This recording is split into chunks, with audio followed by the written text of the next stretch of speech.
आप देख रहे हैं नेट्रिक न्यूज, साहस सच कहने का। नमस्कार, मैं हूं आपके साथ प्रेरणा तलवार और आप देख रहे हैं नेट्रिक न्यूज। हाल ही में जब यूपी के सीएम योगी आदित्यनाथ के हेलीकॉप्टर को उतरने की मंजूरी नहीं दी गई तो उन्होंने बंगाल में फोन से रैली करके सबको हैरान कर दिया था। योगी ने फोन से रैली करके सबको दिखा दिया था कि उन्हें कोई नहीं रोक सकता। लोकसभा चुनाव पास आते ही सभी पार्टियां अपनी जीत के लिए अपनी सारी ताकत झोंक रही हैं।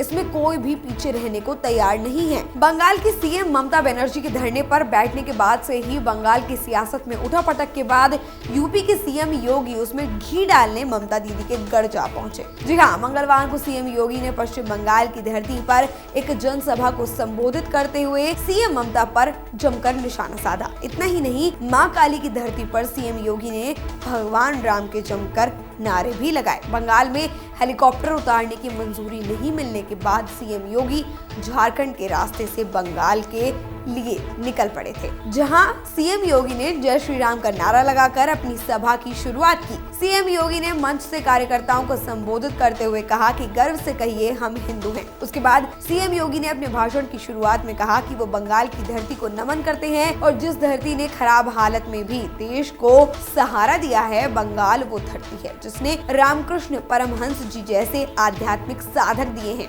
हमेशा वंशवाद के खिलाफ रहने वाली भारतीय जनता पार्टी के पोस्टर बॉय सीएम योगी ने अपने भाषण में कहा है कि बंगाल की धरती तो वास्तव में भाजपा की होनी चाहिए, क्योंकि बीजेपी पूर्व जनसंघ के संस्थापक अध्यक्ष डॉक्टर श्यामा प्रसाद मुखर्जी इसी बंगाल की धरती के थे। पीएम मोदी के राज में देश तरक्की कर रहा है। पीएम मोदी देश में परिवर्तन लाए हैं। इसी के साथ ममता सरकार को आड़े हाथ लेते हुए सीएम योगी ने कहा है कि टीएमसी के गुंडे पैसा खा जाते हैं। राज्य की सरकार विकास के बारे में सोचना ही नहीं चाहती है। वहीं प्रदेश की मुख्यमंत्री शारदा चिटफंड में शामिल लोगों को बचाने में लगी है। बीजेपी की सरकार आते ही टीएमसी के गुंडे वैसे तख्ती लगाकर चलेंगे जैसे यूपी में बीजेपी सरकार के सामने समाजवादी पार्टी के गुंडे गले में तख्ती लगा के घूमते हैं। बंगाल में बीजेपी कार्यकर्ताओं पर हमला हो रहा है और उसके खिलाफ हमें खड़ा होना होगा। टीएमसी के गुंडों से बंगाल को आजादी दिलानी होगी। यहाँ की ममता सरकार असंवैधानिक और अलोकतांत्रिक तरीके से काम कर रही है, तभी तो मुझ जैसे सन्यासी और योगी को बंगाल में आने की अनुमति नहीं दी जा रही है। ममता सरकार राज्य में मुहर्रम मनाने की अनुमति दे देती है, लेकिन दुर्गा पूजा और बाकी हिंदू उत्सव को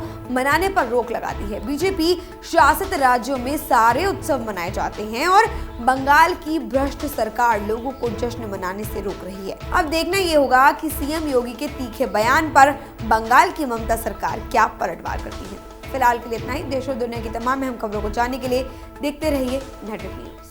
हमारे साथ जुड़े रहने के लिए हमारे YouTube चैनल को सब्सक्राइब करें, साथ ही बेल आइकन को दबाएं। नेट्रिक न्यूज की खबरें सबसे पहले देखने के लिए।